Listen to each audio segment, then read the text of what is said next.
Hello and welcome to another episode of the Name It podcast. I am your host, Jonas Oganovsky. This podcast is all about exploring and naming the deeper meanings, metaphors, and insights underneath our guests' passions, projects, and professions. I sit down with people from all walks of life to find out what brings them alive. In this episode, I am joined by Michael Strong, one of the most experienced designers of innovative school programs in the United States, the founder of the Socratic Experience, a virtual school for children ages 8 to 19, and the author of 2 books, The Habit of Thought, From Socratic Seminars to Socratic Practice, and lead author of Be the Solution, How Entrepreneurs and Social Capitalists Can Solve All the World's Problems. Michael's full bio can be found in the show notes below. Michael is the first guest in a new series for this podcast, where I want to learn more about how education is or is not meeting the needs of our current times. And I want to ask important questions such as, do we need to reinvent education? If so, what questions can we ask to help us begin moving in the right direction? What are the challenges? What are the opportunities? And many other questions. I was pleasantly surprised at how easily the conversation with Michael flowed.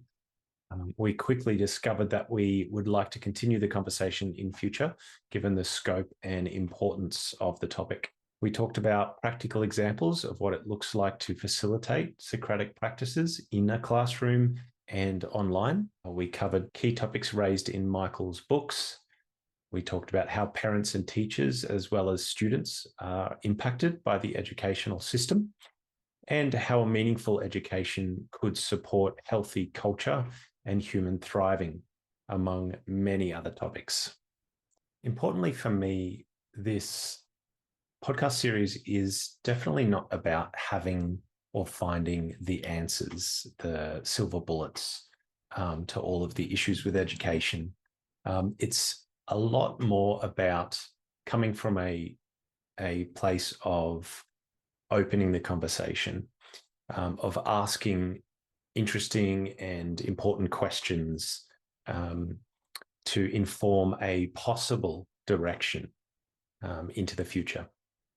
And I want to share conversation with people who are involved in some way or other daily, on the ground research, policy, experimentation in some aspect of education. Those who might already be experimenting, researching, or working on new approaches, new systems or frameworks towards a future where our young people and our culture can be thriving, which is why I feel grateful and excited to welcome my first guest for this series, Michael Strong.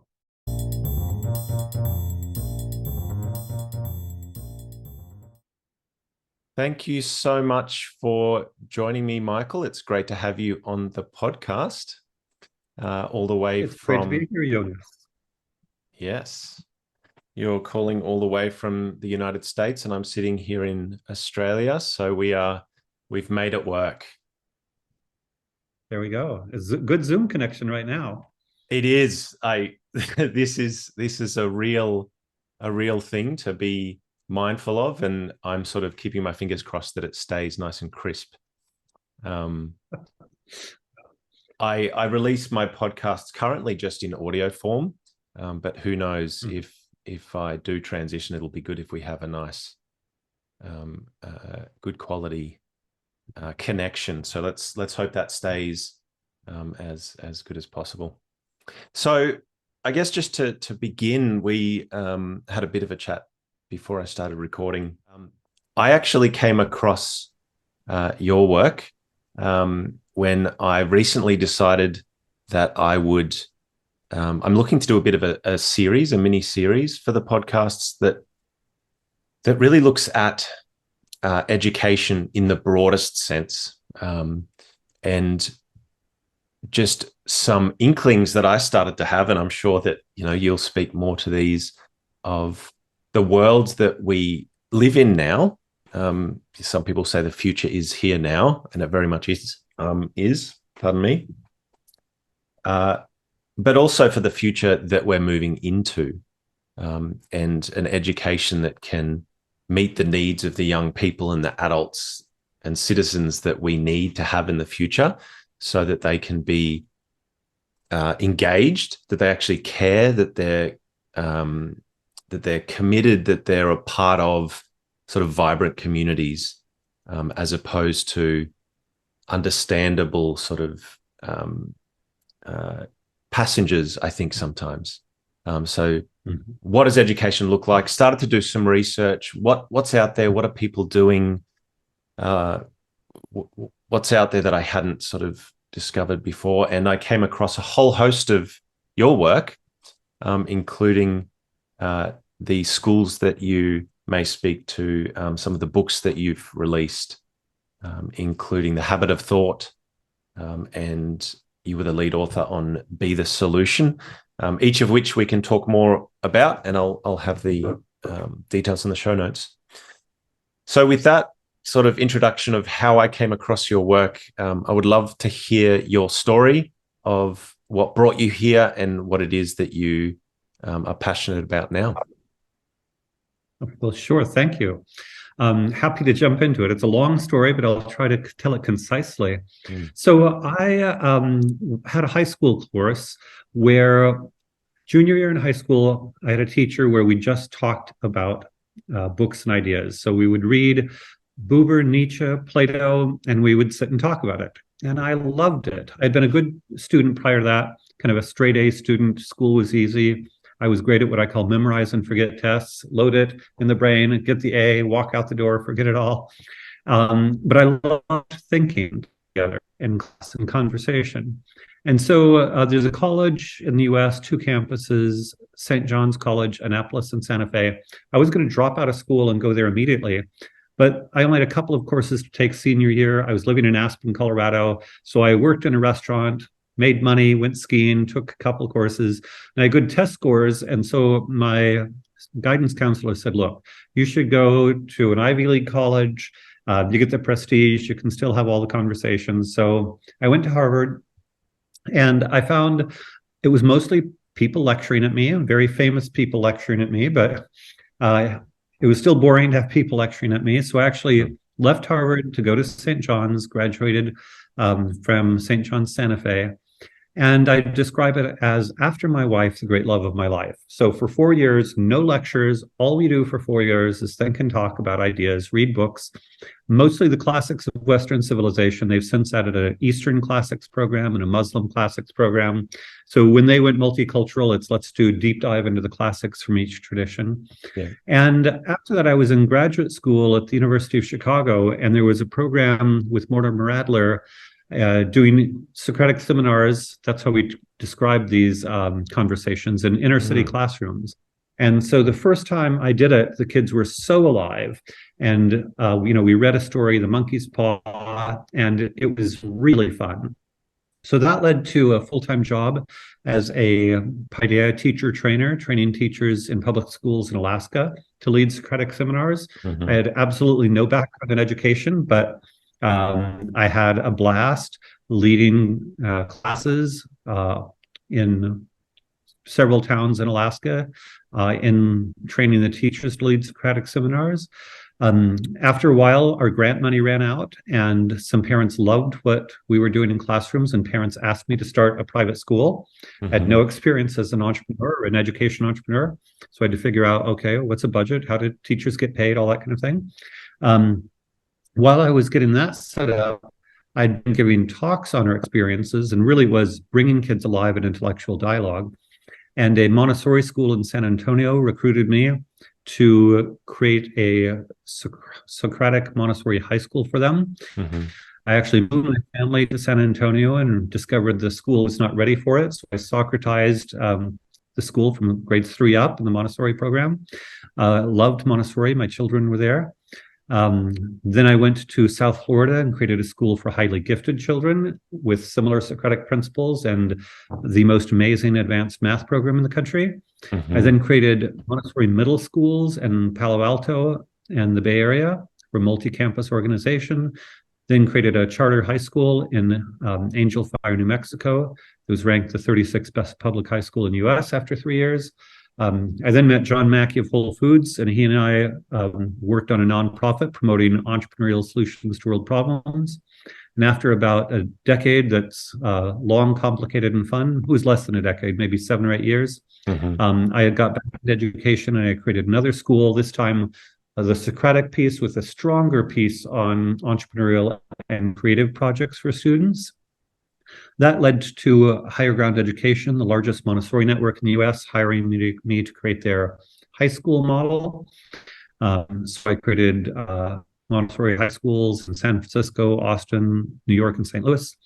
And then when COVID hit, after a lifetime of doing this brick and mortar, I created a virtual version because dialogue works pretty well online. Regular virtual school is typically terrible, but kids love to think and talk. And so now I have the Socratic Experience, a virtual school, grades 3 through 12. And we are in the middle of our 3rd year, about 160 students, and it's delightful. So that's a quick version of the story. That is a quick version of the story, and I imagine you've told that story a few times because it, what a amazing amount of experiences all wrapped up into a brief summary. There's a few words that you said in there that perhaps the, people listening might help them to understand it a little bit better. And one of those was paideia. Is that how you'd pronounce it? How would you pronounce it? Yeah, paideia. The paideia was a word in Greece, both for child upbringing, education. It was more in culture. It was kind of a holistic concept. So in a certain sense, the ideal of education from Pericles in Athens, about 500 BC to the fall of Rome, about 380, for about 800 years, there was a sense of education as enculturation. And of course, started with Socrates, Plato, Aristotle, but then all the other philosophical schools. And the idea was, it was very holistic. It also included physical activity, gymnastics, wrestling, those things were important. But there was a notion that it was forming the soul, forming the human being to be a full member of society. So in a certain sense, a much broader version of education than is standard in K-12 schooling today. Yeah, that's really interesting. And that sort of touches on a bit of what I'd like us to hopefully sort of navigate as we go down this path for our conversation today, is that education and a really I would say important part of true education. It goes beyond definitely what we think of when most of us adults think of education, thinking of schools and buildings and bells and periods and particular timeframes. That it goes into ideally it goes into how do you do this thing of being human, of being in relationship, of coming up against things you don't understand, exploring those, of being with fellow humans in your neighborhood, in your family, in your community. It's about culture and how that might be healthily lived and contributed to or not. So I love that idea that paideia is beyond just education, and I can see you're wanting to jump in there. Yeah, no, definitely. You're leading to the thing I'm most passionate about. I see education primarily about creating a subculture devoted to certain norms and ideals. I actually describe our secondary program as the conscious creation of personal identity, which for people who are thinking of math and what's your history curriculum and all of that, what identity culture. But for me, and especially in the world of ed tech, I think humans should do what humans do best. Technology should do what technology does best. There are thousands of great ed tech products out there. We use great ed tech products. Our students have a self-paced math curriculum using MathSpace, and we're using on Harvard CS50, which is a Harvard course on Python.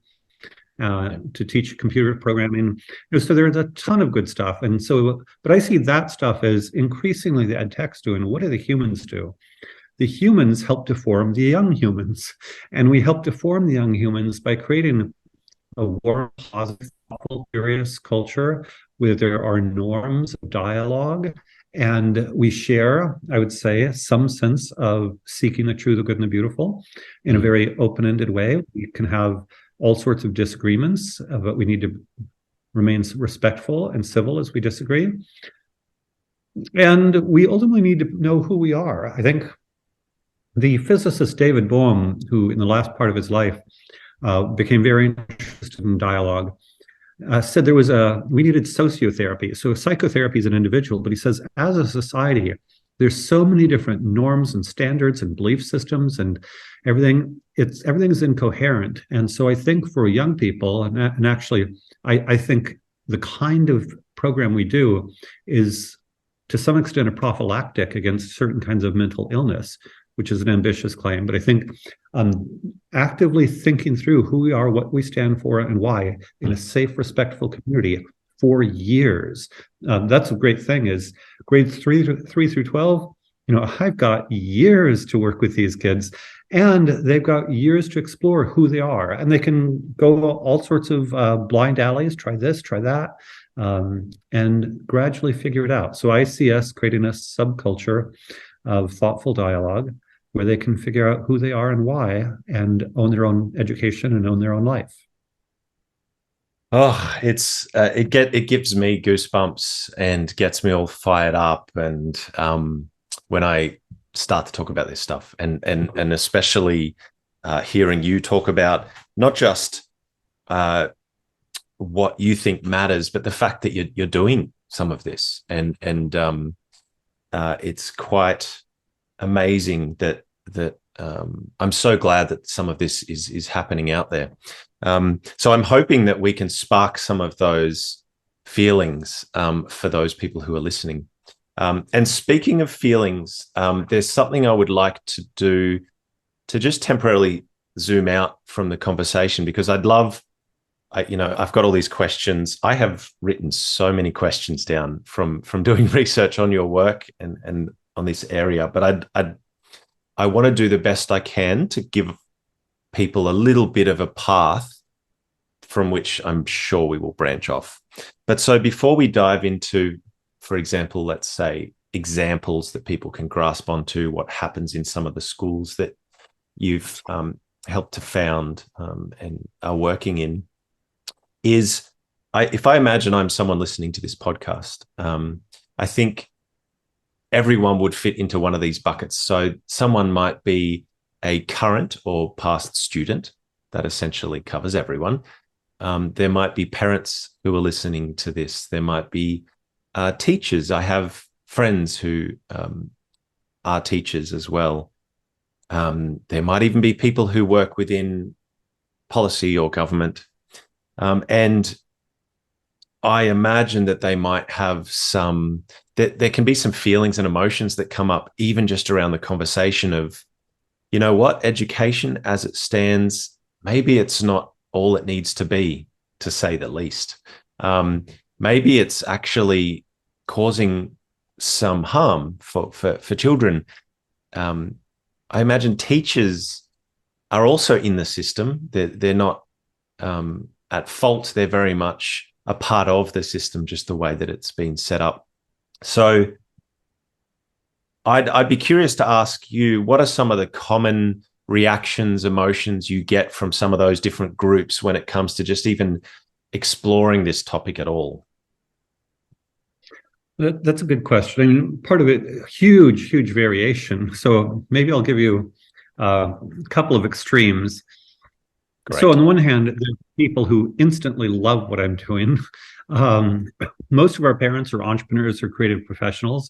I think people who have to figure things out on their own and kind of create value on their own, or within a startup or a small organization or whatever, they get it. They see that the typical memorize and forget paradigm is not useful. Famously, a lot of entrepreneurs are high school and college dropouts. And so there are a lot of people that are kind of done with the system. And kind of going in a different direction, I think people stuck in the system are sad often. Some of them who would like to be in this direction. I get a lot of applications from teachers. I never have to advertise teaching positions because I get a couple of teachers each week reaching out to me to ask if I can teach here because it's a wonderful place to teach. But there are also people who have strong beliefs in favor of the traditional system in various ways. And some of them think I'm crazy. That's okay. I'm a pluralist. So if you want to do this, you want to do that. Actually, going back to the most extreme reaction I ever got, at one point when I was doing this in public schools in Alaska, a mother came up to me and she said, "Your questions cause confusion. Confusion comes from Satan. Therefore, what you are doing is satanic, and I am going to get you out of the public schools." And indeed, she did. So that's the extreme on the other. I have parents who, because I've saved their children's lives, and students who are grateful. I have students who teach with me because they loved the experience of being with students. I've got current students who want to teach with me. I've had teachers move across the country to teach with me. So I've had parents who moved their families, before I was virtual. So there's some people who just love it. This is perfect. And in the worst case, I'm satanic. Wow. Doesn't that just show the range of people that are out there in the community? And it does make me think of, I'm going to butcher this. It's not going to be a quote. It's going to be a paraphrase of a paraphrase. But I think when it comes to any new ideas or approaches to anything, there's a little bit of there's some school of thought that it can go in phases, and it tends to start around that sort of real fear, or perhaps even a dismissing of a new way of doing things, and it can then move to ridicule, and then perhaps eventually it can sort of move to, well, of course, we should have been doing this all along.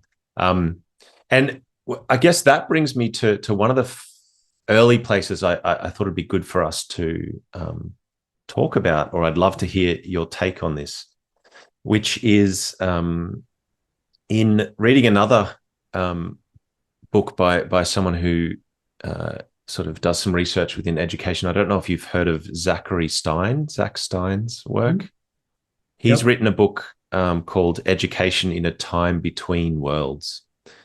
And I think that's a great title, because we are very much in between worlds. He talks about not just how do we reinvent schools, education. So I'm sort of, if you're just listening to this, I'm sort of, showing a bit of a smaller circle. But what of the students who graduate from these schools that might have the most amazing full person, holistic methods and teachings and pedagogy, but when they move out into the world, whether that's a job market or an economy or a tertiary higher education, that is still functioning in the more traditional way. What happens at that intersection currently? And have you got any thoughts on what's challenging about that? What are opportunities around that edge, the intersection between new schools that are springing up, but an existing wider system? Sure. Well, first, again, there's a range, and I'm very much a pragmatist on these kinds of issues. So kind of concretely, our program has both an accredited and a non-accredited option at the high school level. And most people are shocked. Why would you even want non-accredited?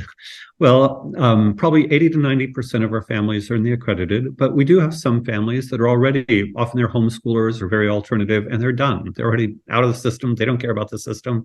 So there are significant numbers of people in very diverse ways who are out of the system and don't care. And some of them are very entrepreneurial. There are, lots of lifestyle choices that don't rely on going through the bureaucratic systems. But at the same time, we can prepare students to get into, any conventional institution. So just very concretely in the US, the SAT is the leading college entrance exam. We have our students, our college-bound students, optionally take a practice SAT every year from 9th grade, 3 times a year. And we're very pragmatic in terms of if you want to get into whatever college, these are the steps you need to follow. It turns out that you don't need to be anxious about college. There actually colleges are desperate for warm bodies, maybe not the top 100, 150 selective ones, but, so a lot of what we do, I actually teach a course, I teach a purpose course. We use the purpose or Ikigai diagram. What do you love? What are you good at? What does the world need? And what will the world pay for? And we talk about every Monday, what do you love? Every, 1,000 variations. Every Tuesday, what are you good at? 1,000 variations. Wednesday is more practical skills. And Thursday, what will the world pay for? 1,000 variations. And Friday, what does the world need? And 1,000 variations. So they've got a ton of time to think about these things. And we are pragmatic coaches in terms of, hey, you want to go to MIT as an engineer, this is what you need.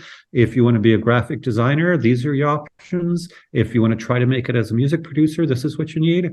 Whatever it is, we're coaches. Another feature of our program is every student has a one-on-one mentor who works with them every 2 weeks.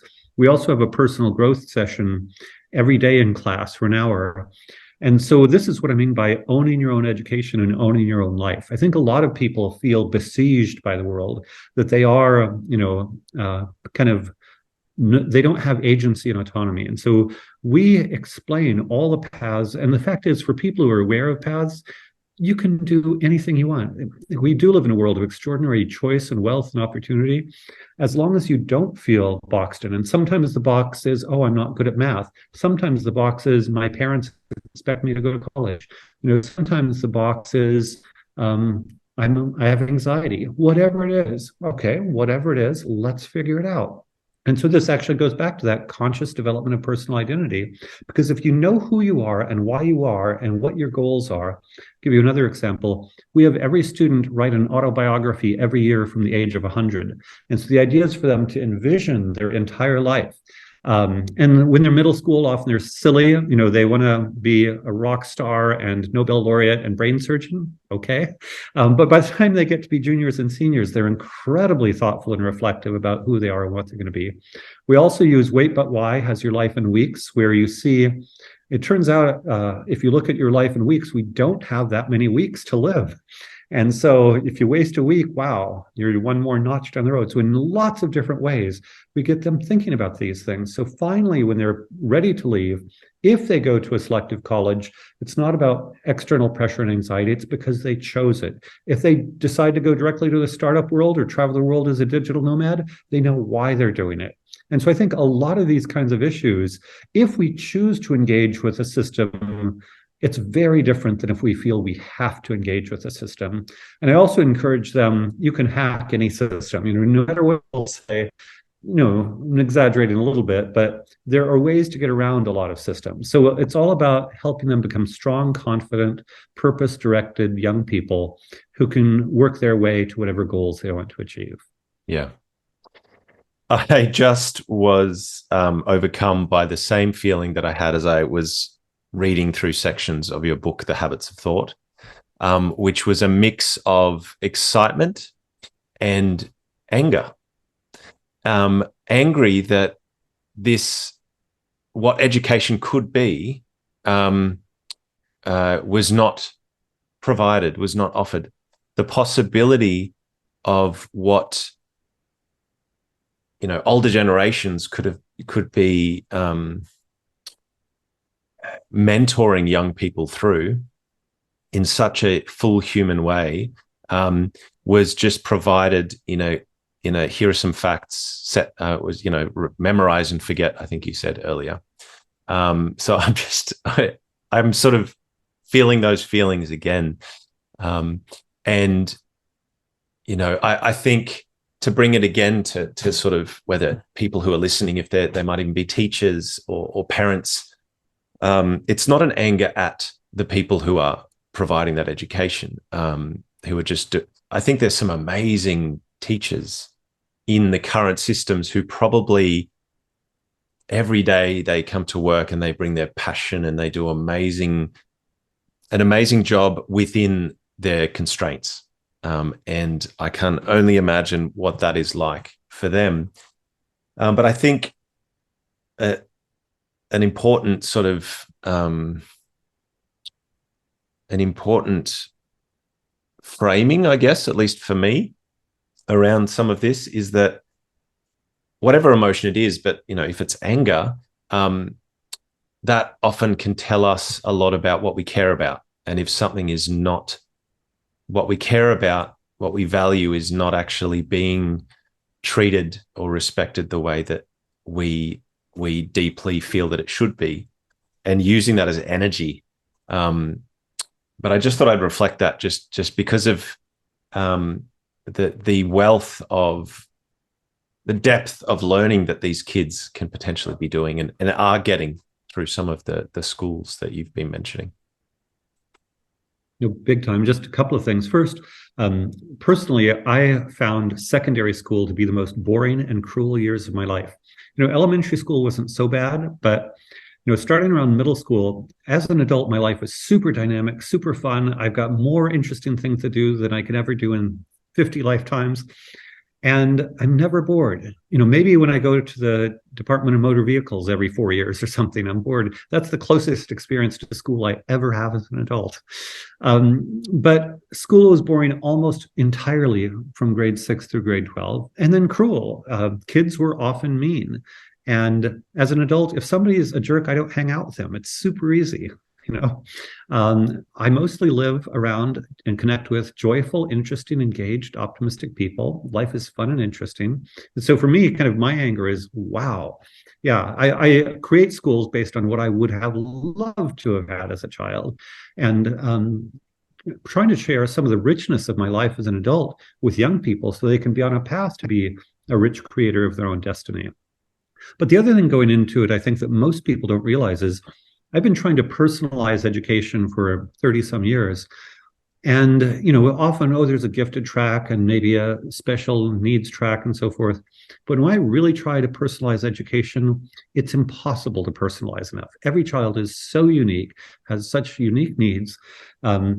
Just in math, there's some kids that should be doing maybe 4 years of math every year, or a super complex abstract math program, or math competitions, or they should be coding or whatever. There are other kids maybe take a year, 2, 3 years off of math, maybe very, very little math, which is shocking. And the system says grade 3 math, grade 4 math, grade 5 math. The system forces teachers to march everyone through.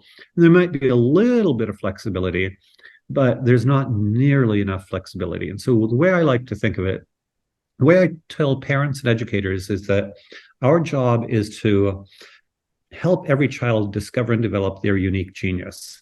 And I like to think of, 8 billion unique forms of genius in the world. Example, Robin Hanson, the comedian.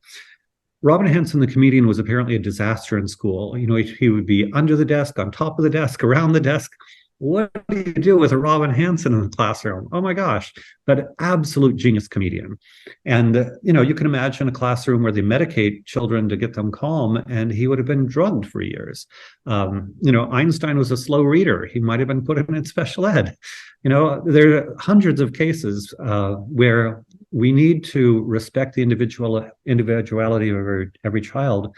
And that's a very tall order. And I think we can't set rules. This is why we have a non-accredited program, is even though we're a private school with considerable autonomy, simply the accreditation says, you need so many history credits, math credits, yada, yada, yada. And for some of our students, that's not the right path. So I'm a radical personalizer. and I don't think there's any one size fits all system that can work for all human beings. Amen. I'm not religious, but as in, I agree. I concur. There's a flag I want to just put up, so make sure that we don't forget to go down. I would love to hear. I want to make sure after I ask the next question that that I hear from you some classroom examples, whether it's back when you used to do it in brick and mortar circles, or some of the great online stuff that I've seen you doing with some young people from all around the world. So just planting that flag. And what you've just shared then, and I'm just noticing that my mind is forgetting what I wanted to say. You were just talking about the Personalization? Yes, thank you. Great. It worked. My brain is functioning. Personalization. Thinking about differences, different traits, different individuals, that there's, I think it's close to 8 billion now or even more in the world. I noticed that the foundation of Socratic dialogue, Socratic practices, and Socrates' approach itself did just happen to originate within ancient Greece. So you could say a Western origin. And there's a lot of, you might work from an actual literal text, whether you talk about the concepts and the topics related to the text or the literal text. And so what I'm wondering is, how have you, no, let me frame that a different way. What kinds of adaptations are you aware of, or have you tried that might tap into cultures or individuals who have non-verbal ways of communicating, of understanding, of passing on knowledge, or those who might have difficulty with hearing or visual abilities? That's a great question. So a couple of things. First, conversation is one of the most basic human traits. People talk. I once had a teacher say, "Is this the right learning modality for all students?" And I said, "Look at the lunchroom. All the kids, blah, blah, blah, blah." So people talk. We are talking creatures. Yeah. And so most students everywhere, actually, one of the reasons I wrote my book, The Habit of Thought, is I had the experience, it felt like I was liberating prisoners. In a standard classroom, the only time children talk is to respond to a teacher. It's teacher to student. The teacher has the right answer. The teacher is implicitly or explicitly judging every interaction with a student. If that's right answer, that's wrong answer, that kind of thing. So to have an authentic, open-ended conversation where we're sincerely interested in every individual. And I don't know if you know Martin Buber, but I think of my style of Socratic as Taoist, Buberian Socratic, if you will. Nice. Sounds like you're... that down. And just on the Taoist, they're always kind of hard style karate, paper chase sort of Socratic. Let's, really be tough. And much kind of gentler, but also the Buberian relation, authentic presence and relation is essential. And so those fundamentals are pretty universal. I have been in various groups, and some cultures that are much quieter, where it's not as natural to be vocal and expressive. And then different cultures also have different argumentative styles. So one of the things we do in any particular group is we debrief every conversation, what worked, what didn't, scale of 1 to 10, lots of different debrief tools. And part of that is to have a feedback mechanism for every particular group. Some group has very, aggressive, talkative, direct people. Other groups have very sensitive, reticent, shy people. And whatever it is, conversations are always better when they're more balanced. It gets boring for everyone when the same 2, 3, 4 students dominate. And I would say one of the most likely dysfunctions of groups is when they're not balanced. A huge influence on me is I actually worked in Alaska with a man who had a background in group therapy. So while we're not explicitly doing any kind of a therapy, that kind of awareness of group dynamics has definitely informed my practice. One other quick anecdote, at one point I had an artist observing my classes, and she drew a diagram, this is in person, where, there might be a little lightning over Jonas's head when he hears a certain thought, and there's this tension between these other two students, and clearly a romantic sexual attraction going on over there, and confusion going on over there. So I would say we're acutely aware of the social emotional dynamic behind the conversation, and the debriefing helps us surface that. Sometimes when a group is really stuck, we might stop in the middle of a session and say, hey, what's going on here? How can we work on it? It feels tense. We may just kind of pause the whole conversation to improve the dynamic. And just having those tools of group process open and available to all. And I would say there is a gender issue where often the female students become brilliant at group process at a young age, and they're really grateful that we allow and support these tools. Just to riff on the tech side, now that we've got tech, there is tech that allows us to determine quantitatively if a particular student is dominating, who's influencing whom, who's interrupting whom. So if there are subjective assessments of, I think Jonas is interrupting me. No, he's not, yada, yada. We can actually measure that quantitatively. There's also technology that measures psychological safety and engagement. So there are a remarkable set of tools. I can riff on this a little bit. I envision, going to another stereotype. I had a student from Israel who was super talkative and aggressive and was dominating all the conversations. The other students, tried to get him to change. He was not entirely happy, but he respected the group's assessment. But he said, hey, in my family, we're all talking over each other and everything. Just to talk about the quiet side, I've been both with groups in Estonia and some Native American groups who are really very silent and calm and very different dynamic. But rather than say there's one right way, conversation is human. I think being thoughtful is valuable. So let's figure out, by means of these explicit group process norms, how to find a group process for work that works with this particular group. And, ultimately, I like the technological metrics. So it's good to experience and develop, direct language with each other, but it's also cool just to have measurements. Oh, wow, I had not realized that these people were dominated as much as they were. So I'm super interested in kind of, let's use technology to optimize human experience, as well as use our internal reflection and interpersonal group process. Because as you know, suboptimal, my dream is for everybody to be joyfully working all day, every day, engaged in a state of flow because we love what we're doing. And one of the biggest obstacles to that are dysfunctional human relationships. So if we can clean up the human relationship thing, what a happy world we can develop. Absolutely, yes. Really interesting to hear that. And I love the mention of conversation, human conversation, because while the way that we converse in different cultures might differ, and some of the natural ways that unfolds might be different, it's definitely something that, as far as I'm aware, is common across all cultures.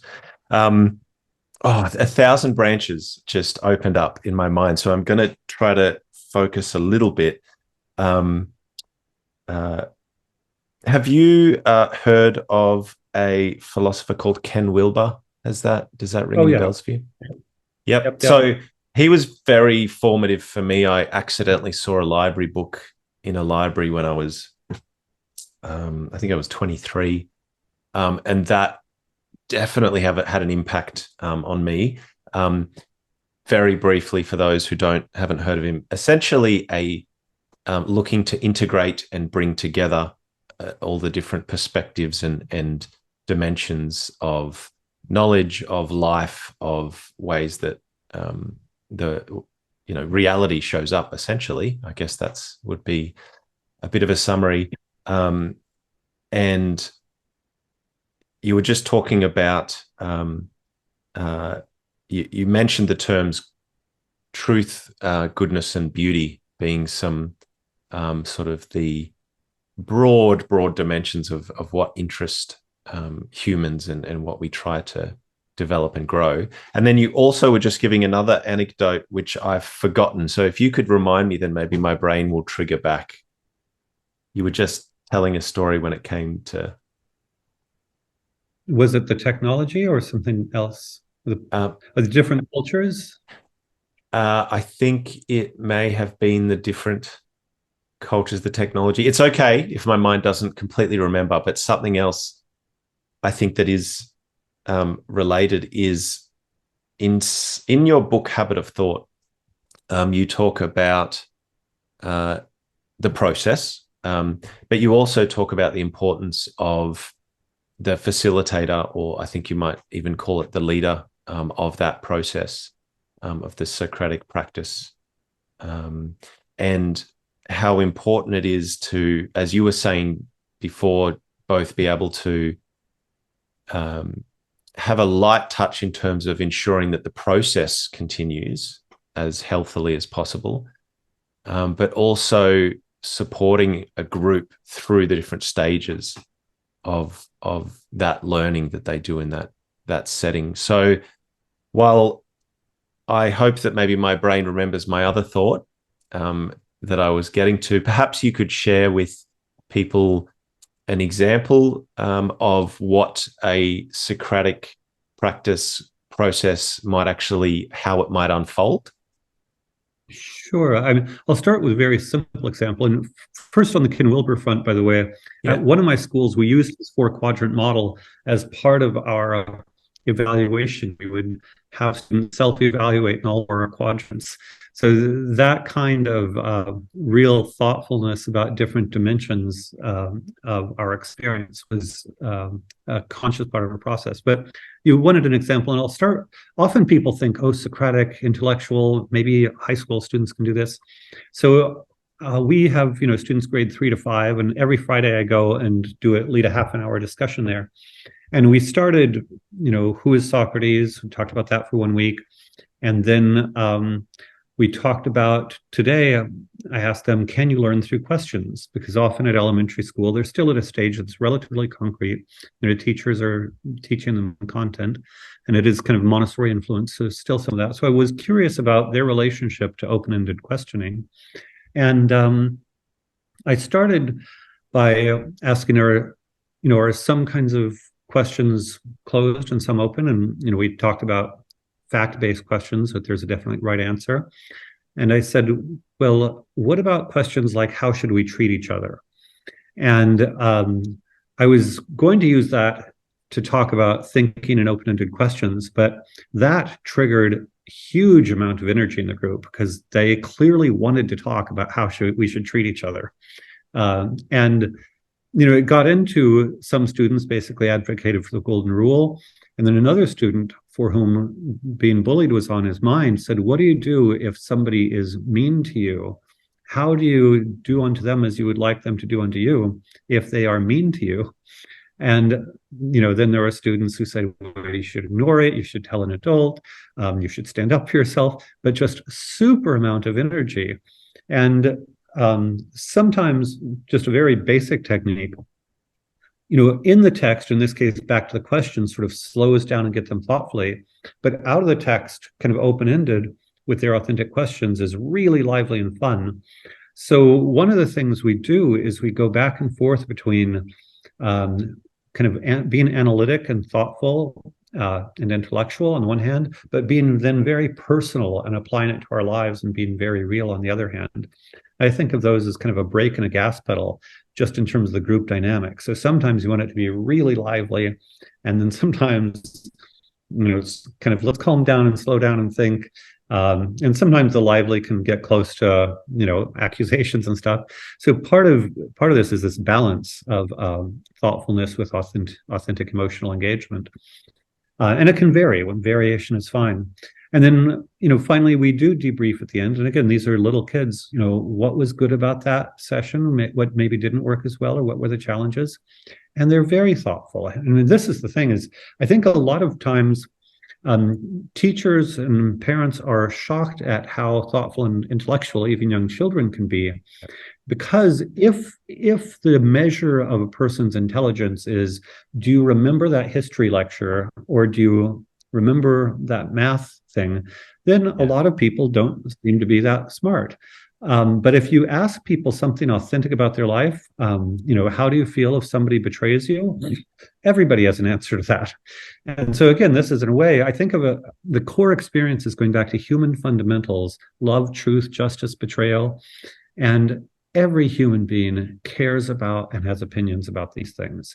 So you're kind of connecting to that core human experience and then gradually extending it to other things and adding a layer of process so they learn to speak respectfully about these things.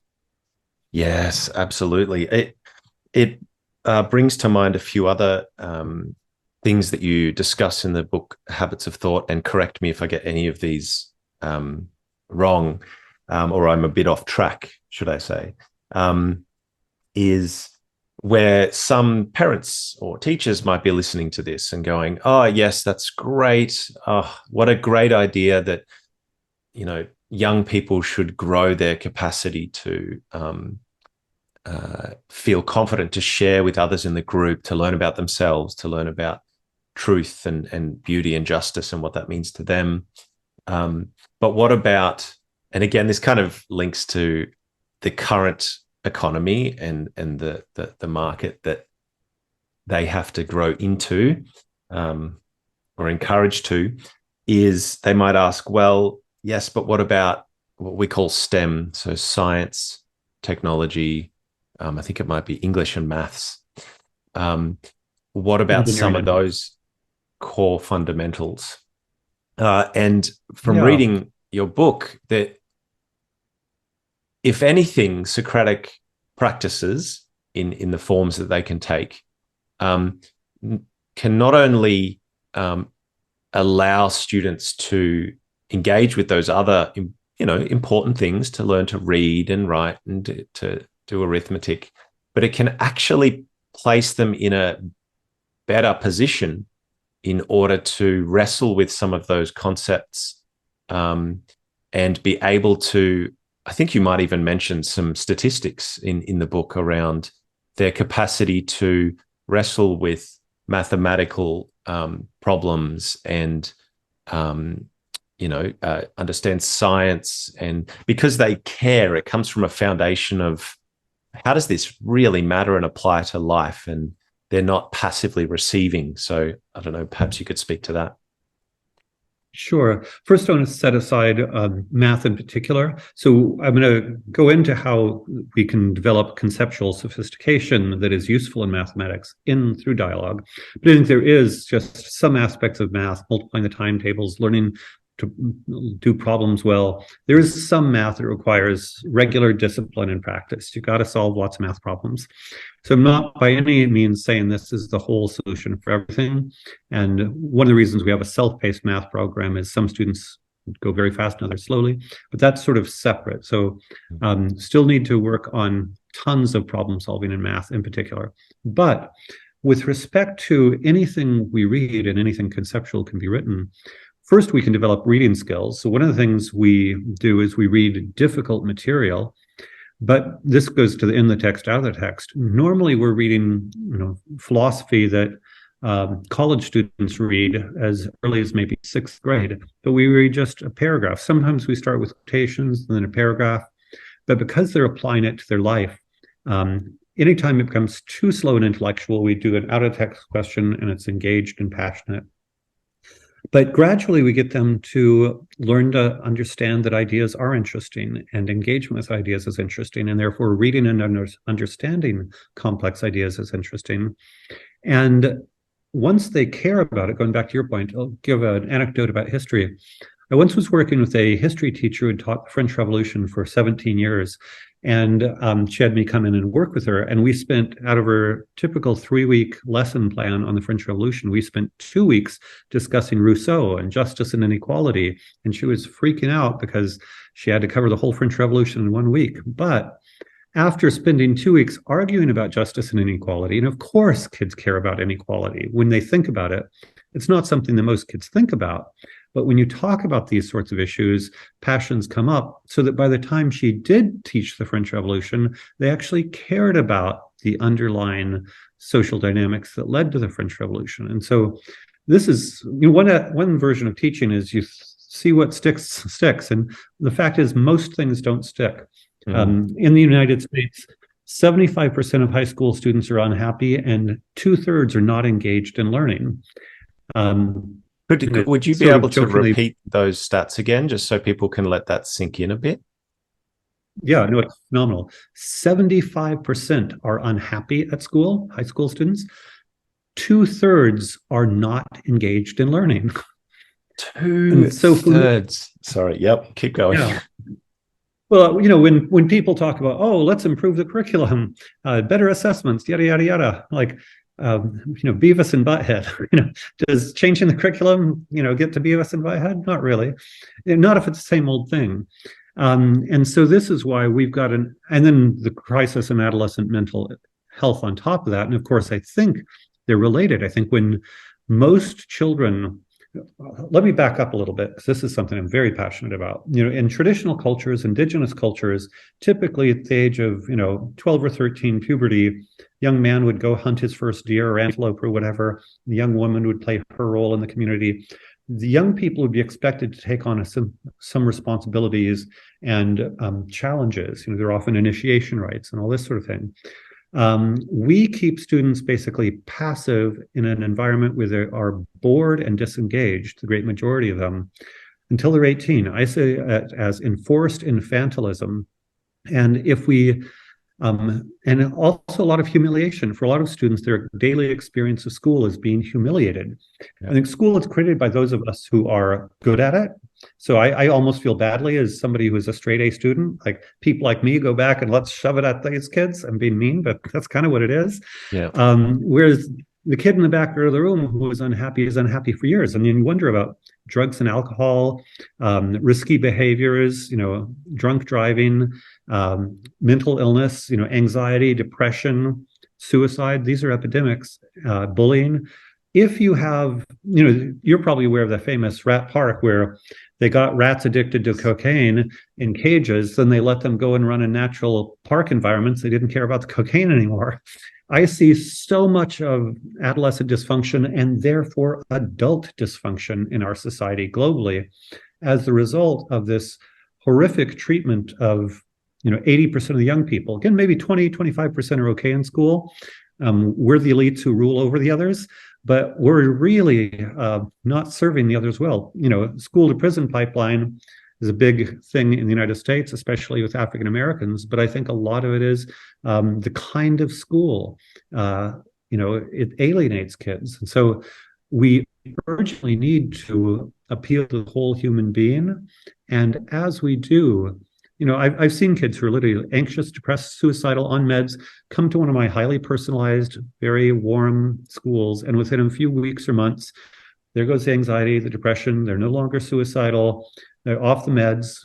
I don't ask anybody to go off meds or anything. If the meds are right for them, that's fine. But I think social dysfunction at scale is caused by the model of schooling we have.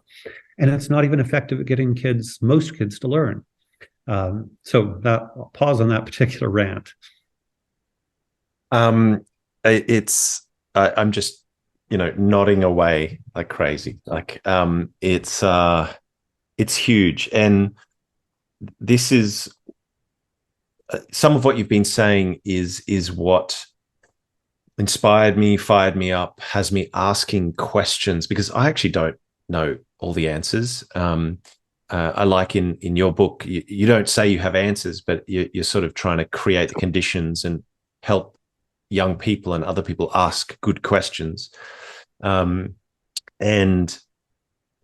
Which is sort of brings me to wanting to explore this in more depth with a bit of a podcast series. And I can notice how I'm wanting to sort of, it's probably part of my natural analytical mind, which I thank my father for, genuinely. His ability to sort of connect dots. But there's these statistics which have humans behind them, and really tragic, sad statistics and experiences. And then I think, let's fire up, let's create more of these pockets and experiments around the world that show that schooling can be done differently, maybe not perfectly. We can continue to learn and adapt. And as a result, when there's outcomes that come from this, and students and young people who actually are able to engage well with the economy even, but also with their partners and with their family and their friends and their community. And I sort of go, this is fantastic. And then I am aware of that, the system that's in place, the way the economy is structured, has a lot of understandable origins, and the incentives that sort of keep that old one in place. And my mind then also goes into, well, what do we need to do in that space? So maybe I'll even put that open question to you. What do you think might be the direction we could go in when it comes to broader system, policy, culture? Sure. So there, I'm very much into freedom. So in the United States, there's movement towards, they're called educational scholarship accounts, ESAs, where parents can choose with almost complete freedom how they spend their education dollars. So Arizona last fall was the first state to pass a universal ESA program. Now, every family in the state of Arizona can spend $7,500 towards their child's education of whatever sort. And we have a program at that price. So any Arizona can come to us at no cost, basically for free from the parent, which is providing access unlike we've ever been able to provide access before. And since then, about 6 or 7 other states in the US have passed this legislation or similar legislation. So it won't go into effect until next fall. But there's very much a movement towards that. Of course, what frightens many people is this will no doubt include some parents picking kinds of education that many educated adults would disapprove of. That mom who thinks my questions were satanic, she might choose a fundamentalist school, creationist school, or whatever that some educated people might either find efficient in various ways. But I'm at this point where I think any top-down solution is going to be wrong. If it can't be completely parent-driven, then it needs to be as locally driven as possible. I do find sometimes smaller rural schools are still relatively healthy. Just give you a different kind of example. When I created a high school in Angel Fire, New Mexico, population 1,200, 1,500, something like that. And there, because it was so small, when a kid got in trouble, I could talk to the judge and the parole officer and everything, and we could say, hey, Johnny did this over the weekend. How's he doing at school? Should we crack down on him or should we cut him some slack? And we would talk with deep knowledge of the particular human. And that just happened spontaneously in a small community. And so I think we have a lot of systems that maybe worked okay in the small communities, but it's sort of a boiling the frog phenomenon where as scale increased, I know a lot more about American than Australian education, but as scale increased, things became steadily more bureaucratic. And each step was well-intentioned. But going back to your notion, many teachers are heroic, but they're caught in the system. And there's been a gradual decline in teacher autonomy over the last 30 years, where, in the last 100 years. So I know 100 years ago in public schools in the United States, if there's one of the great entrepreneurs, industrial age entrepreneurs, who came to school when he was 17, passed his high school exams and left the next year. He spent 1 year in a school, and you could do that. Now, what are your credits? Well, you don't have this required credit, and you have to do this many things, and nobody in the system has any discretion. And I think that is part of the problem, is all of these well-intentioned requirements. So I think we need to allow a much more open system, which will, on the one hand, allow some people to make bad decisions with their child's education, totally acknowledge that, but it will also allow for the creation of new models that will have an upward spiral. Like compared to an entrepreneurial ecosystem in tech. Turns out we've made it easier to be an innovative entrepreneur with respect to, gambling and pornography than it is to be an innovative entrepreneur with respect to human development, which sounds maybe provocative, but how many gambling and pornographic websites are there? But no, I need, 13 years to form a soul, and I need a lot of freedom. Just hiring. I'll give you examples of hiring. So if anybody, most people think teacher certification. I've never been certified as a teacher, never been trained as a teacher. So I've, no belief in loyalty to that system. If somebody applies to my school and the first line is, I'm certified to teach blah, blah, blah, 7th grade history, whatever, I throw it in the garbage. I want somebody who says, I love music. My lifelong passion is to share my love of music with young people. That's who I want. And my standard as an educator is, I've got 2 children. I want the kind of human being that I would have wanted my child to be around. I'll give you another example. I was once on the board of a school with a man named Kotsu Kubeli, who unfortunately has died. He was inspired by Krishnamurti. He also had no background in education, but he created a beautiful school here in Austin. And at one point, he had a teacher who was an award-winning science teacher with graduate degrees and everything, but she was emotionally reactive. And you cannot be emotionally reactive and deal with kids. If the kids trigger you and you snap at them, damage right there. And I said, he and I both talked about, we want all of our teachers to have some kind of mindfulness practice, yoga, tai chi, meditation, very pluralistic, lots of different ways. But something so that you're not reactive. And so he, who had also no credentials, fired this award-winning, highly credentialed teacher, because if we care about a lack of emotional reactivity in our school, that has to be a standard for hiring, firing, promotion. So this is the level of autonomy we need. Any kind of human virtue, I'm of the opinion, and actually this is where I might differ a little bit with Zach Stein. Last I checked Zach Stein's work, he was trying to create kind of structures and rubrics that could formalize this at scale. If he can succeed, not this in particular, but kind of the human dimension of things, if he succeeds, I would be delighted by it. But my suspicion is it's so hard, and also there are different flavors of culture. So if he's able to create one model of a formalization that could be administered by a bureaucracy, super cool. Mm-hmm. Personally, I'm skeptical that we can have this human-to-human perception of quality be administered at scale by a bureaucracy. Yes, yep. A lot of really interesting points there. I tend towards a more organic, local, distributed experimentation. And then sort of when it comes to new ways of, let's say, schooling or education, even though I don't have that background myself.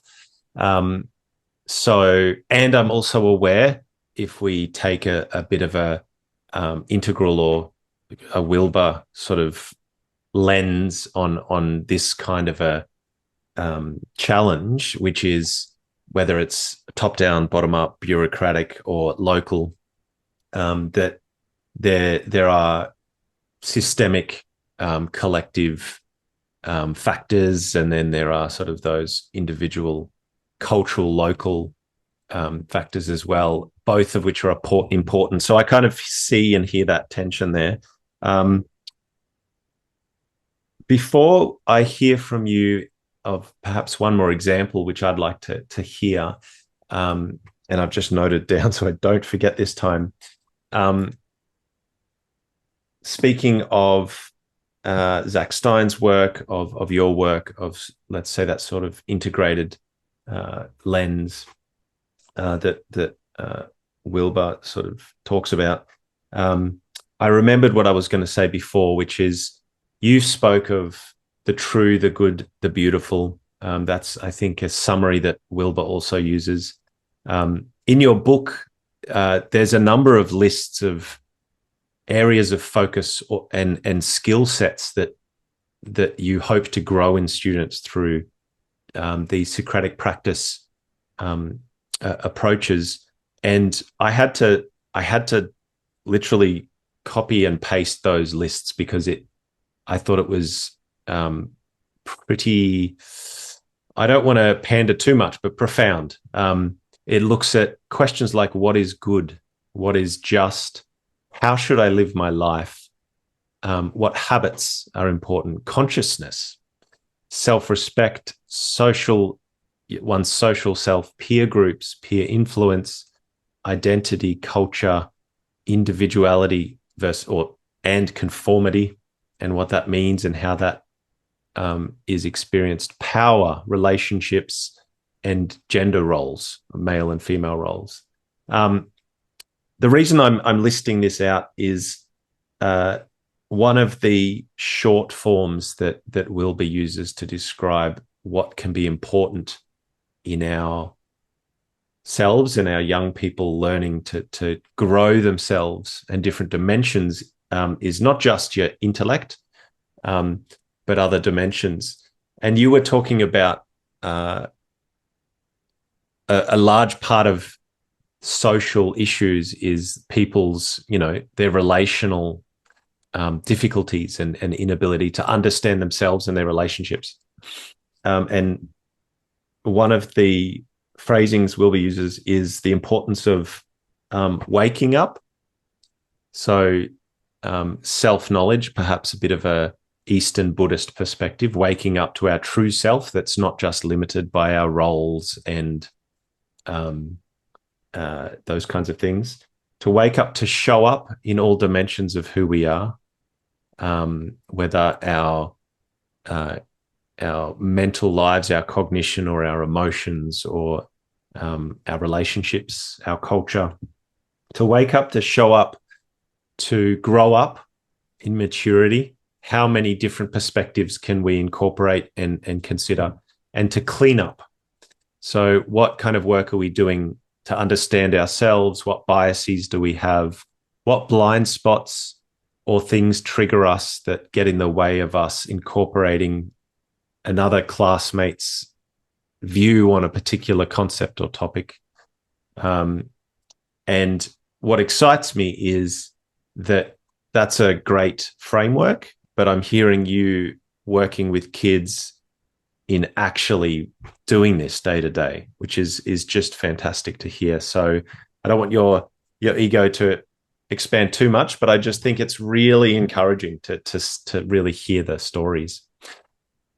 Which brings me to a practical example. You've recently been releasing regular videos with a young girl. I think she might be based within North America, potentially.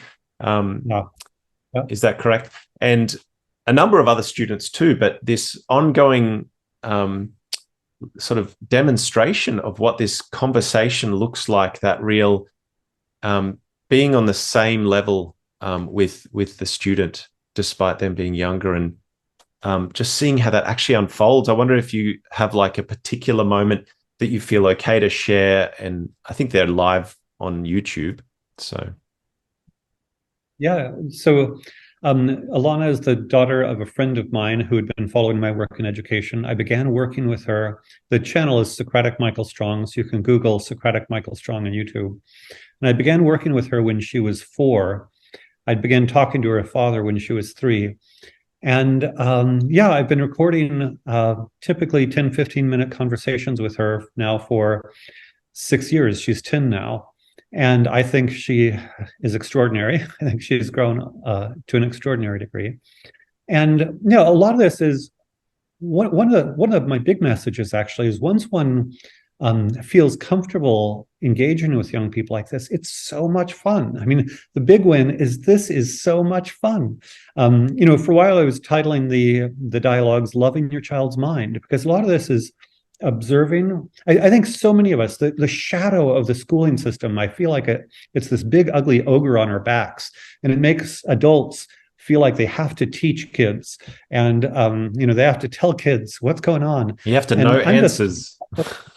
Exactly. Whereas I'm just like wildly curious, what's going on, Alana? And so one of the conversations I had with her years ago was, I asked her what makes a bird, and she says, well, bird flies. And I'm like, well, okay, airplanes fly. Are airplanes a bird? She's like, no. Well, what's the difference between birds and airplanes? And she's like 4 or 5 when she's doing this, and so and she pauses and thinks, and I would say that's key.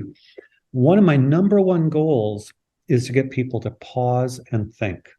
And so a lot of the times the questions I ask are designed to get them to pause and think. And yeah, 3, 4, 5, you can get kids to pause and think. And part of it is they have to trust, and this is actually critical. They have to trust that I'm going to listen authentically to their thought and reasoning, that it's not a game, it's not a trick game where they give their response and I say, nope, that's wrong, this is the right answer. As soon as you start doing it to a child, you're sending them the message, you don't care about their thoughts. You are going to shut them down. I hate to be so blunt, but I see that as one of the biggest problems. And yeah, that has nothing to do with bureaucracies. Many parents, that's the model of teaching. For me personally, teaching is rude. And that may sound outrageous, but if I go to a party and I'm talking to people and somebody walks up to me and says, Michael, this, and I'm like, what? What? It would be such an asshole move for somebody to come up to me in a social occasion and start teaching to me. But I see that's what many parents and educators are doing all the time. I'm like, no. Hey, what do you think and why? And even with a young child, that's what I'm doing always. And the way I think of it is I want to understand how they put reality together. And so how does she understand distinctions between birds and planes? And what are her reasons? And how, in a way, if you want to be more sophisticated, how does she construct the concept of bird? So another mental model I use is, in a way, what we're doing is concept teaching, to use that dreaded word. But the way we all think, I think we process concepts is dog, dog, dog, not dog, chair, chair, chair, not chair. We think of examples, justice, justice, justice, injustice, and maybe it's injustice, injustice, justice, whatever it is. I'm very interested in how people conceptualize their various concepts. And of course, the more abstract ones are more interesting. And part of that is, what are the clear cases? What are the not cases? And then best of all, what are the boundary cases? I'll give you another example. A text that I have used many times with children, and I'm going back to young children because I think most people, in philosophy class and graduate school, we do this. Kids, no way. So with children age, 6 or 7, I have simply 4 sentences. Your name is yourself. Your body is yourself. Your mind is yourself. Your soul is yourself. Which is most true? And I can go into a 5, 6-year-old classroom and get a lively dialogue going on that. Often they get stuck. They tend to be concrete. So most of them are stuck on my name is myself, my body is myself. The ones who say my name is myself, almost always there are some other kids who are like, no. If your name changed, you'd still be yourself. My body is myself. So there's kind of a movement in that direction. And then often there's one who's either philosophical or spiritual or religious who will say, no, I think my mind is myself or my soul is myself. And that gets interesting because what is that and so forth. I'll give you a fun example. At one point, they were stuck on that concrete stage. My body is myself. And I asked, is there anything not your body that's yourself? And one girl said, my earring hole is myself. And I, of course, was not, but I didn't say, no, that's not what I was thinking. Like, wow, that's interesting. I would have never thought of the not body part of myself as the earring hole as the not body part of myself. And so you just have to go with it. Part of this is, and I encourage people doing this, to have fun with it. Don't think, I'm going to have an intellectual conversation with a child. No, be curious about who they are, enjoy exploring their mind, and think through with them. And that's the reason I've been posting these videos for now 6 years. Is I think I would love to see millions, billions of parents just having more conversations like this with her children and enjoying it. It builds relationship. It shows, actually, just to go in a different direction, there are all these issues, female body image is huge. And one of the reasons I say loving your child's mind is if all a parent talks about is the appearance of a child, male or female, of course, the message they get is, how you appear is what's important. How many parents really care about the thoughts, the minds of their child? And so if you want your child to develop their mind, you should care about what's inside their mind and what they're thinking. In some ways, all this sounds, in some ways, I'm kind of channeling my Taoist side. It's also so simple and natural. In some ways, I want to validate intuition and help to guide a certain kind of intuition. Love your child's mind, and play with your child in terms of these conversations. And they'll probably develop to an extraordinary degree. It's a good thing. Uh, yes. So many thoughts, branches coming up. But what just to say, like, I can see in how you talk about this, how much you care about it, and I'm aware that you didn't start working in this area yesterday. You've been doing this for quite some time, and yet I notice in some of your interviews, your energy is still so much there. Question that I didn't think I was going to ask. I'm thinking carefully about how I ask the question, because speaking of questions and answers, I actually think good questions are so much more powerful than so-called answers. So I'll give you the question. You can do what you want with it. How do you maintain or fill up your personal energy when it comes to all of this? Well, so first of all, this is the most fun I can have. So that part is easy. I would say what's hard is, filling out a form. I have to fill out a form. Actually, this is when I rant on school. One of the most challenging things as an adult is when I have to fill out a form. I feel as if at some point in my life, when I was in school is basically filling out forms all day. I was really good at filling out forms. Every worksheet was a form. Now, if I have to fill out a form, I'm like paralyzed. It's painful. I feel like I'd probably be medicated for some kind of learning deficiency or diagnosed with a 30-page psych report. But talking to people about ideas, how much more fun can it be? So I would say in all my schools, I spent part of my time, because, as entrepreneur, founder, head of school, whatever, I have to deal with lots of stuff. When I was head of brick and mortar school, especially high school, you're dealing with the kids making out in the bathroom and bringing marijuana to school. That's not fun, dealing with all that kind of stuff. But the classroom dialogue, absolutely joy consistently. It has been for more than 30 years. I expect, if at 101, if I get to talk to young people about ideas, it'll be a blast.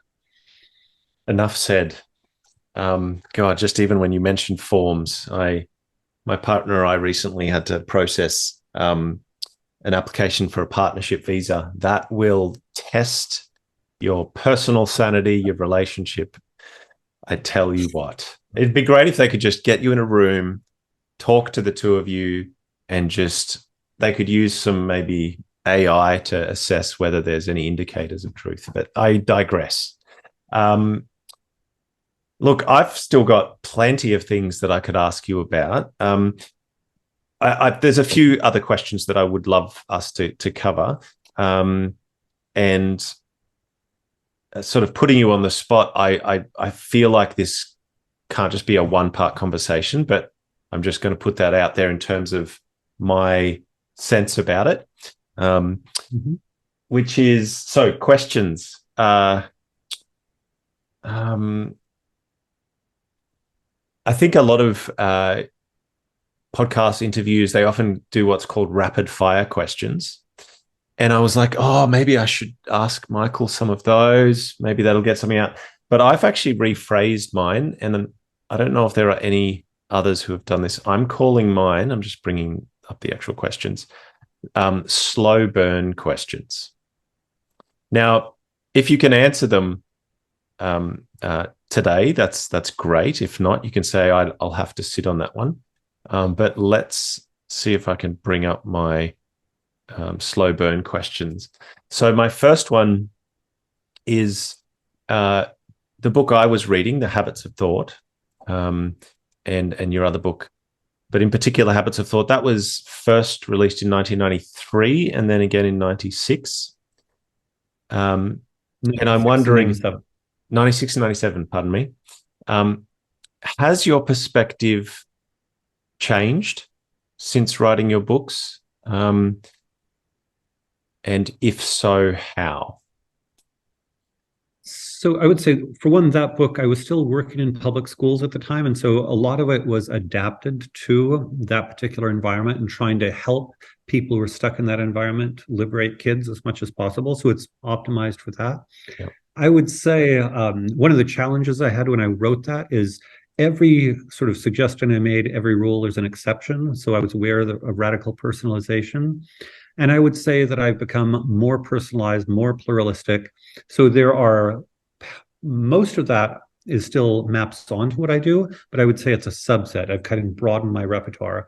And I would say anybody doing this, I love the idea, the Aristotelian concept of a practice where it's endless refinement and development. And so one of the things that the guides at my school do is it's not like this is a pedagogy that you learn and you're done with.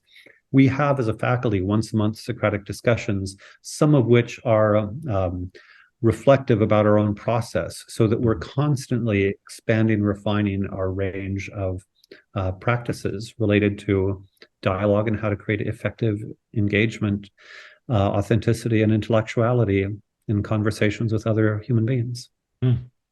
So it sounds like, if anything, you've broadened where you sort of pay attention and sort of where you're working with all of this. Excellent. Huge. Yeah. So I have two more slow burn questions. What is a question that you wish people who currently have quite a bit of influence over education systems would ask? Do we need to force kids to learn anything? With an emphasis on the force. Yeah. Do we need to force kids to learn anything when they are spending every moment asking us why at a certain age? Obviously. And riff on that a little bit more. So do I think it's good for kids to learn personal finance? Yes. Do I think it's good for kids to learn to meditate? Yes. I have all sorts of opinions about it. It might be good for kids to learn. But every time somebody says, this is good for kids to learn, now we're going to force it in every classroom, it's death. I'll give you a little different thing. I did Tai Chi with a Taiwanese Tai Chi master for a number of years. And, in a dojo, one bows before entering the dojo, one is respectful towards the master, one's grateful for the master. I'm very fascinated with lineage traditions of various practices from Asia. And you think about that and how different it is. If you force kids in a room, a big part of the problems with school is they're prisoners. Anytime you force somebody to do something, you immediately create resistance in that particular individual. Worse yet, you've poisoned the entire environment. If there's one person in the room who is unhappy about being there, just energetically, everybody feels the negative energy. Whereas if everybody comes together voluntarily, joyfully, absolute game changer. So I think the poison of forcing people goes much deeper than almost anyone realizes. Yeah. So the question you wish that they would ask would be, do we really have to force kids to learn anything? And I think within the habits of thought, you talk about one of the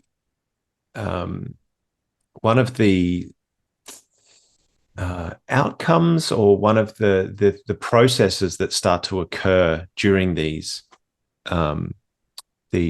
Socratic practice sessions is that it actually taps into innate motivations and needs that young people have, especially during school, in how much they care about what others think of them, their peer group, and how they appear and where they sort of sit.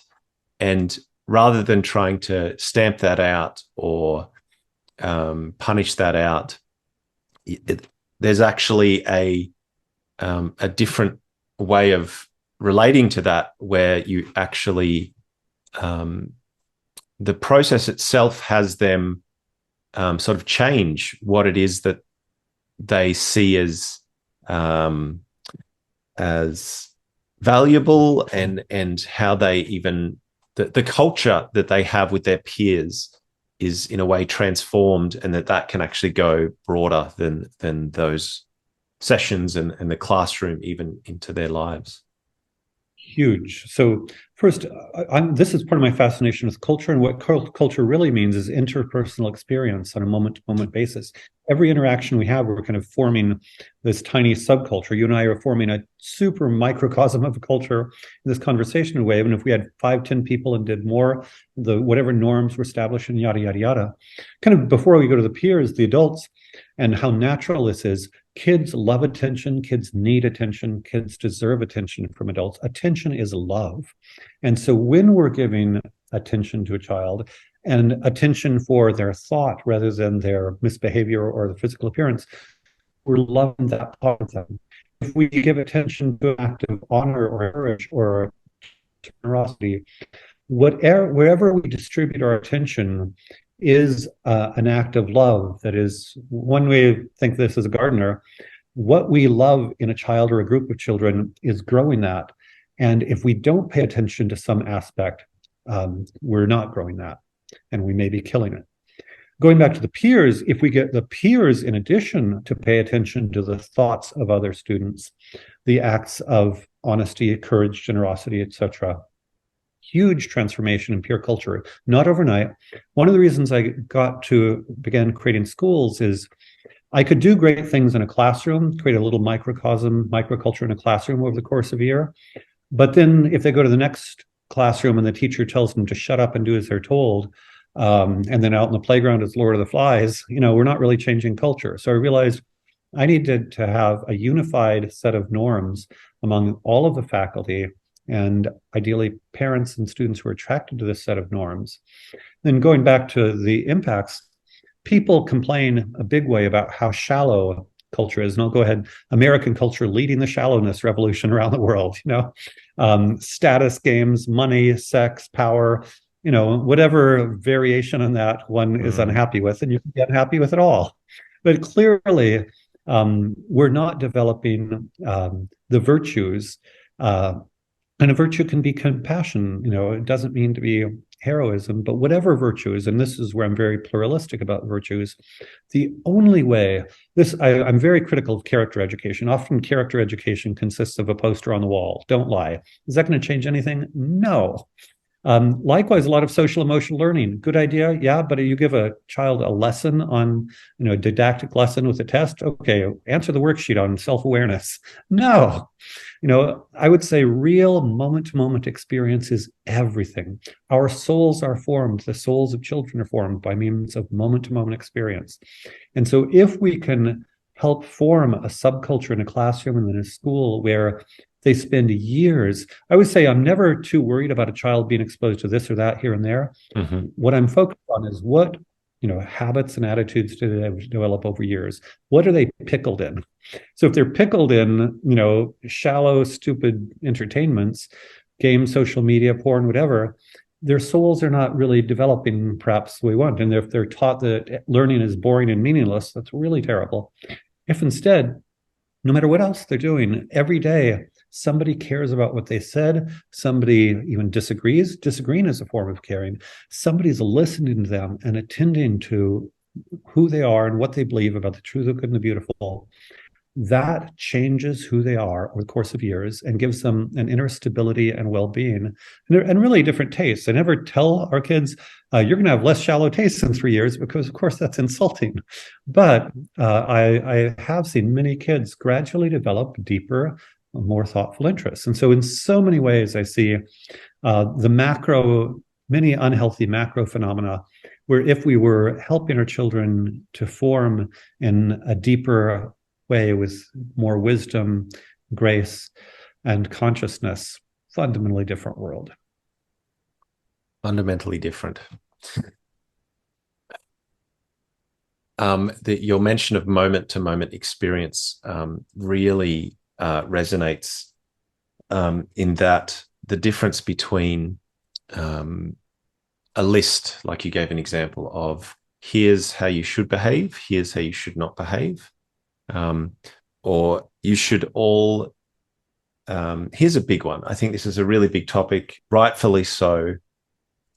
We continue I think, struggle with it globally, culturally, which is inclusiveness and bias. That's a whole other topic podcast.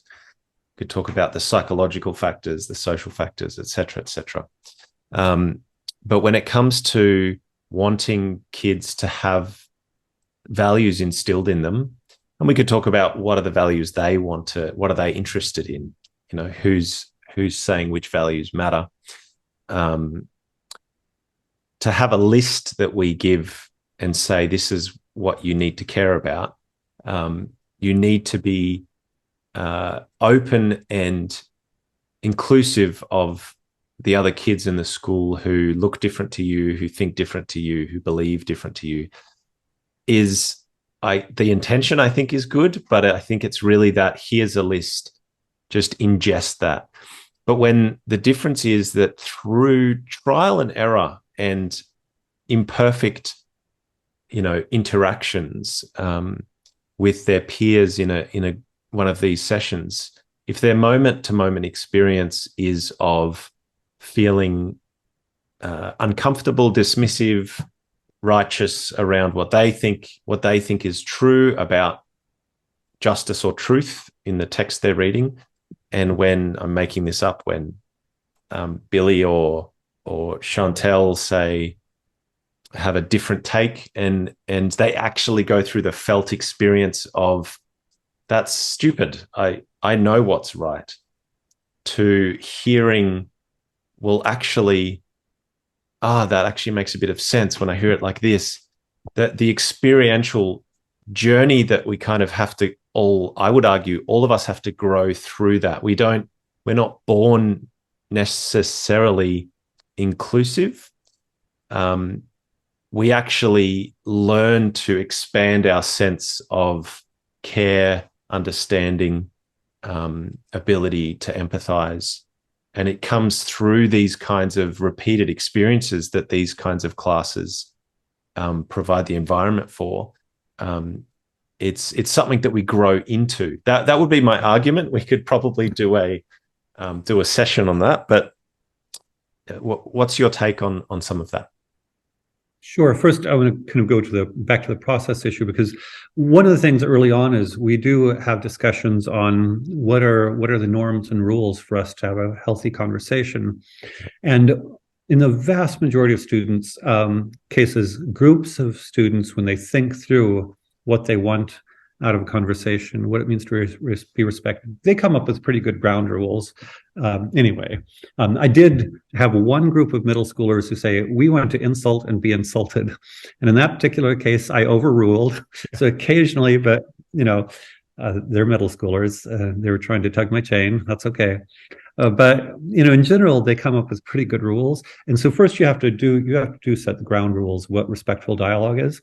And then also it helps to have lots of practice on less hot topics before you get to hot topics. And so, for instance, surprisingly, often we have more intimate conversations early in the year on, say, mathematics than we do on love. Because the first week you're in a group with people, you're not going to spill your heart about love. You have to kind of get to know these people, feel safe, get the norms and so forth before you're really ready to open up. And so going back to the inclusive thing, over time, we do want to address pretty hot button issues. But we want to address those after we've kind of really solidified the norms and the trust. I think this is the problem when, online people have no relationship and they're horrible to each other. Whereas if you've been talking together for 4 weeks, 6 weeks on a daily basis, have a lot of experience, you have learned a little bit then about who you are and what other people are, then you can start talking about more difficult things.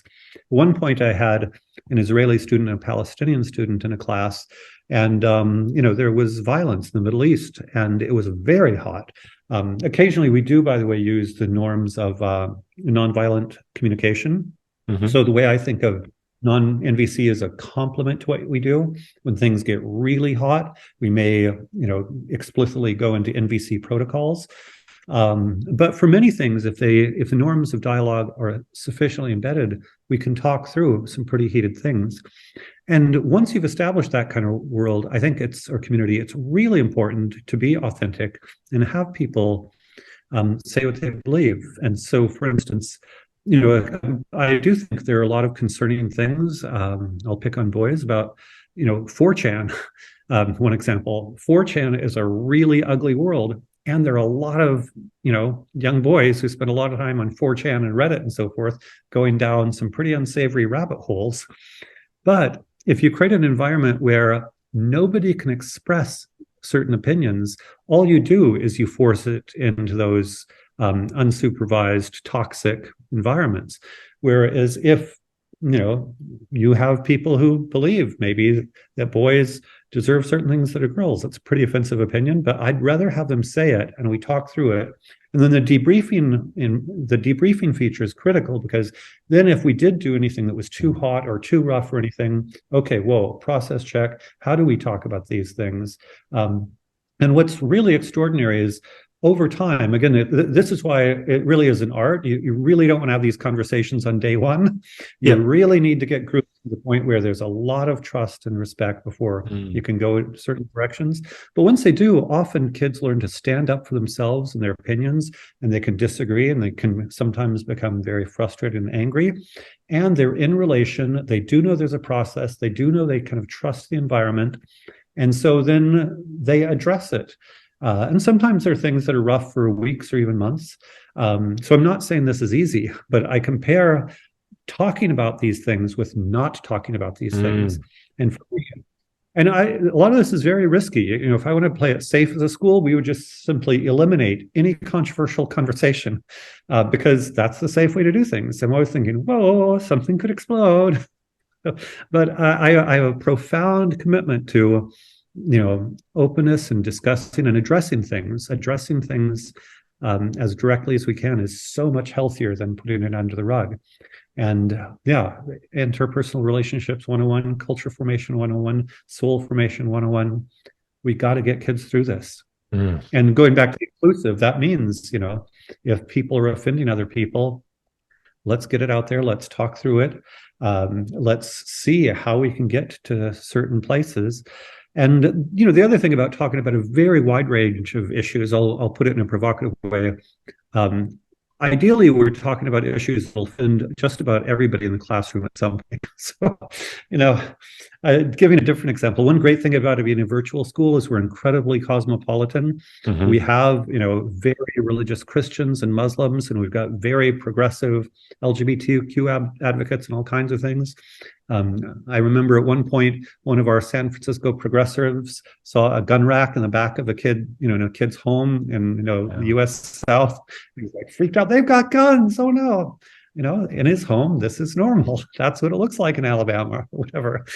And so again, going back to David Bohm's sociotherapy, we have to find a way to talk through these issues. We can't kill each other, attack each other, be violent.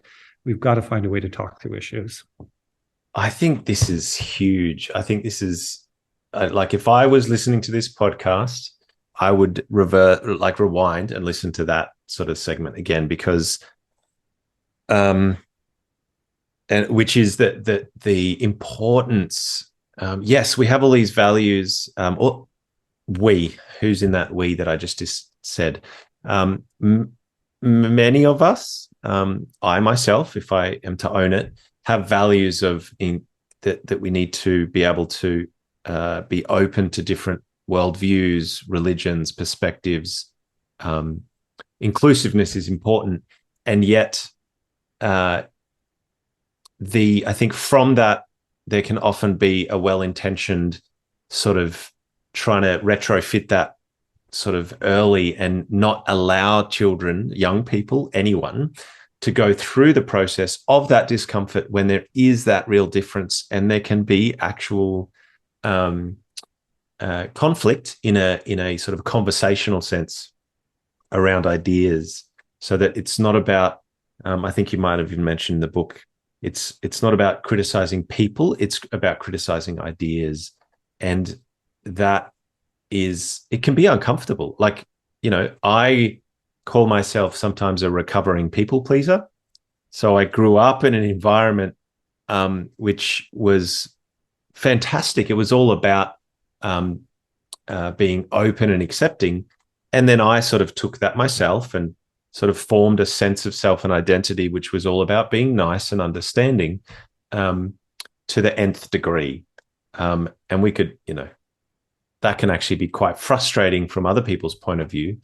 But the challenge, the discomfort, but I'm arguing here the vital importance for us as educators, parents, people to allow, with constraints, behaviorally, allow kids to actually come into contact or experience some of those things, so that when they talk about being inclusive, it comes from a felt moment-to-moment experience learning of that.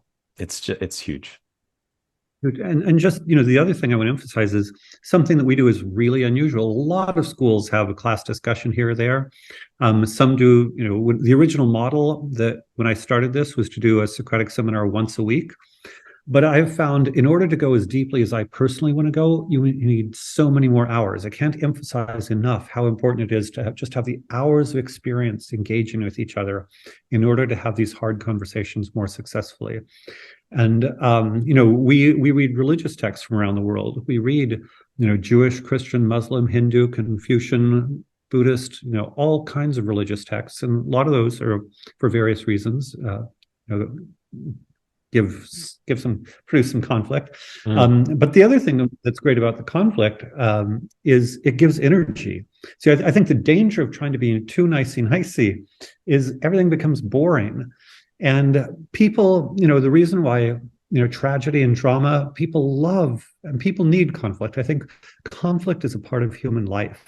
And so I think if you prevent students from engaging in any kind of a conflict and you have no models for what is a healthy conflict or healthy disagreement, then they're prone to being dogmatic or being kind of nihilistic and not caring about anything. So part of developing convictions that matter, but where one can still be respectful with somebody else who has very different convictions, is to test those and engage those in an environment where it is important. I'd say I like to have students do things on their own, and I have had many students lead their own conversations. I would say this is where, unless I've got a really talented student moderator, it's useful to have a mature person in the room when you hit some of these, difficult conversations. Yes, I had a moment of when I got to the part in the book that talked about the importance and value of having someone more mature, a facilitator who can support that process, especially when it is in those early or challenging phases. And I'm going to say that this is an original thought and proposal first said here. I'm saying that with a tongue in cheek. But we have, at least in Australia, I think probably in America too, we have a lot of, sadly, I would say, in Western culture in Australia, when people get to a certain age, we, as much as possible, want to help them live a pain-free, suffering-free life. But they're no longer valued as like at the center of value in society and the economy. They can't contribute. And yet there's so much wealth of knowledge, experience, capacity to, they've got felt lives, whole lives of, embodied experience of these kinds of things we're talking about, coming up against difference, questioning one's own assumptions, going through all of those experiences. So there's this massive resource sitting there. And some might be happy to do that. That's great. And I think others who are sort of in later years of life are like, I want to do something. I want to contribute. And then there's this example we're talking about of these local distributed experiments and in schooling, such as the ones that you've been doing, that require a good resource, a good facilitator of these processes that has this maturity. And my mind's starting to think, how can these two things come together? If we ever in a future state get to a place where, because of evidence and case studies over time, actual state governments or whoever, however power structures look like in the next 10, 20, 30 years, there's a tapping into this resource of, as people mature, it could be volunteering, or it could actually be a value exchange of, doing stints of being facilitators of these processes in these distributed schools, where older generations do some of that facilitation, which, as you said, it can be fun, can be all of these things. And then you have students who grow up through that process, have that foundation. When they get older, they can step into that role, and there would be this feedback through communities and society where maturity, wisdom, and experience is valued and honored, and a vital part of how we all grow and learn in society. I mean, I just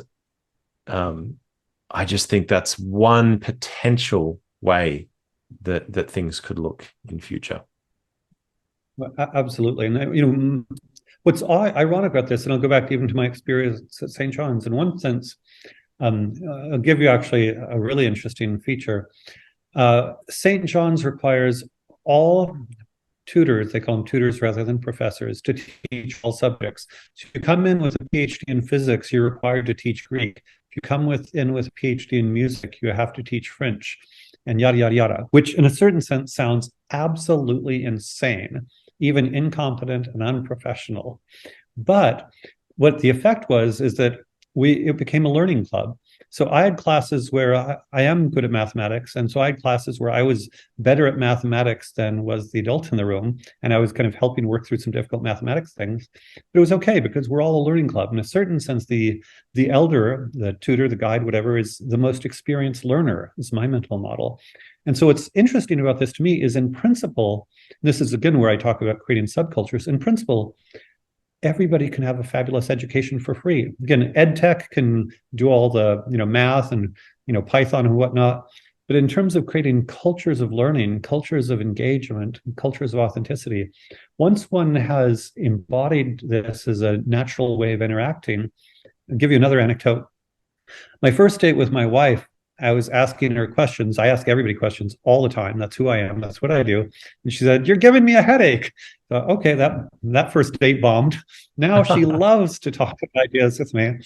And I think once one gets used to it, it is a great way to interact. At parties, I hate parties where we're just talking about, whether sports or politics, whatever people talk about. I always want to go to the corner and talk about real serious issues with 2 or 3, 4, or 5 people and really go deep.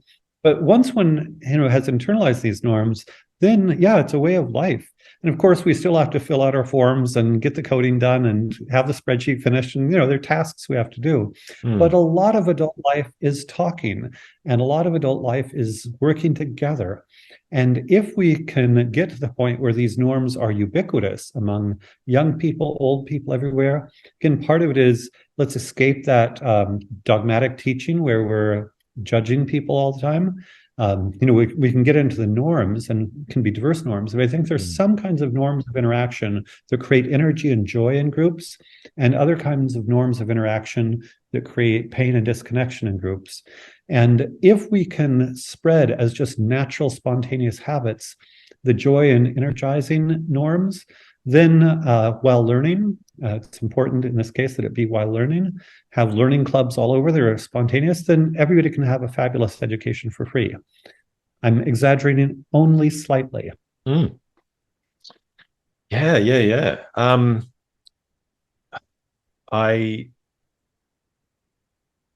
When I first came across your work, it reminded me of, I'm going to forget the name. I'm going to put it into the show notes. There was a advocate of education needs to change. And he did a whole bunch of TED Talks, I believe. He passed away, I think, at least a few years ago, and the name is Ken blanking. Robinson, Why School Kills Creativity? Was it Ken Robinson? Is it Ken Robinson? Why School Kills Creativity? That sounds right. Ken Robinson. It was for a while the most watched TED Talk. Yeah. I think whenever those kinds of things get so many views, it's tapping into something that's there for people and they haven't quite put it into words yet, which happens to be the deep sort of meaning behind my podcast, the Name It podcast. Once we name something and give it voice, we're able to relate to it, understand it, if we need to transform it. But Ken Robinson, I was reminded of his work and how I felt watching some of his videos and presentations. And it just makes me think, whether it's anger, excitement, it could be a bit of nervousness, whatever the energy around this is, I just feel like, and I know so little around this field at this point, which is why I want to talk to more people, which is, there's this light that I'm like, cannot go out. The sparks, whether it's from Ken's work, your work, people out there who are doing these things who may not have, broadcasted, but they're doing their little experiments. They're finding different ways. The teachers who are doing this, like, rebellion within the current system, I'm just pretty fired up about the fact that it's something that now that there's these sparks out there, they can't go out. So I'm just declaring that. And I really want to thank you for the work that you continue to do and the fun that you seem to be having in the process. Well, thank you. Just to make it really grand, I think that I'm an eternal optimist. And I think despite all the bad things, and I know about all the bad things, there are lots of bad things, but despite all the bad things, I think that if we can shift education towards one of joyful discovery and authentic engagement, and all of what we've been discussing, I think there's a human renaissance ready to blossom globally. And if we can make this transition, future decades could be beautiful. And even in terms of solving problems, if we become respectful about disagreement and listen and learn to work through differences constructively, that's what we'll need to solve most of the problems that we face. I feel like this is bringing us to a natural end of this conversation. You actually answered my last slow burn question, which was, what are you hopeful about? So you just answered that. Obviously, I'll be including links, resources in the show notes for people who are interested to learn more about you, the work you're doing, this topic in general.